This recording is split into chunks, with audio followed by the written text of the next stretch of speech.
Have you ever had this feeling of nostalgia when you think of a food from your culture or childhood? Well, for me, kanafah is one of my favorite cultural desserts.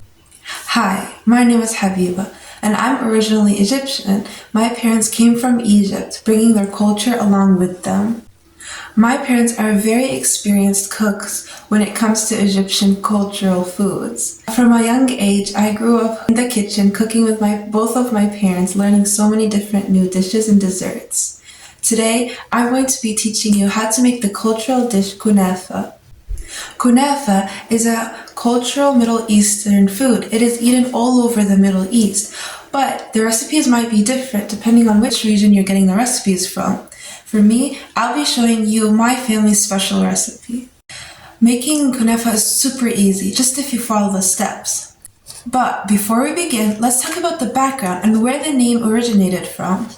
So according to Lace.com's article, kanafah originated between the 10th and 15th century. Its name comes from the Circassian word kanafah, which means bulbul color. Bulbul is a songbird, usually famous in the Middle Eastern countries, because the bulbul and kanafah both have a beautiful golden color. Some say it originated specifically in Egypt in the 15th century. Others say it originated in the 10th century in the Umayyad Empire. Fun fact, the world's largest kanafah was made in Nablus, Palestine. Now let's begin.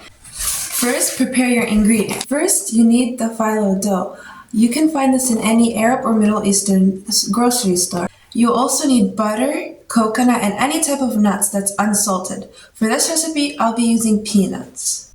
Now, we begin making the kanafah.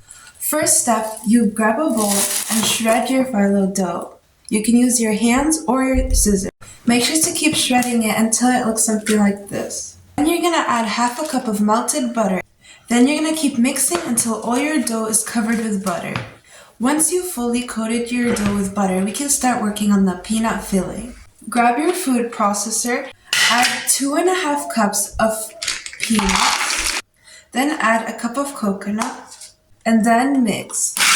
You want it to reach a medium consistency, not too small, not too big. Now grab a pan and butter it.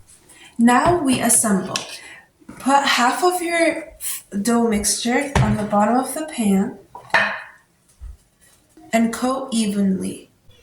And then pat it out with your hands so it could be flat. Once your dough is even and flat, we can add the filling.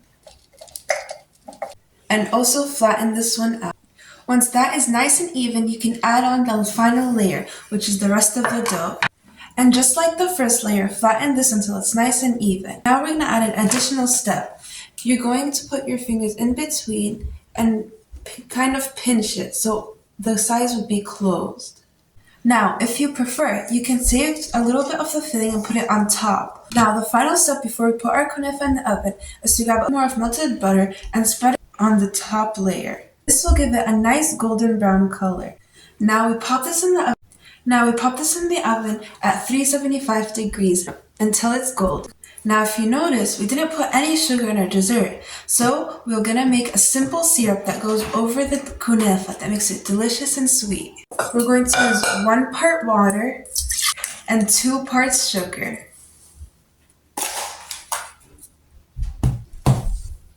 We're going to put this on the stove at medium-high heat, and we're gonna keep mixing until all the mixture is dissolved. Now carefully take your kanafah out of the oven. It should have this beautiful golden color. Now bring your simple syrup and pour it all over your kanafah. Now finally, we finished making kanafah. Today we learned that making kanafah is super easy if you just follow the steps. Now, the next time your taste buds tingle for some scrumptious dessert, you know exactly what to make. Thank you and goodbye.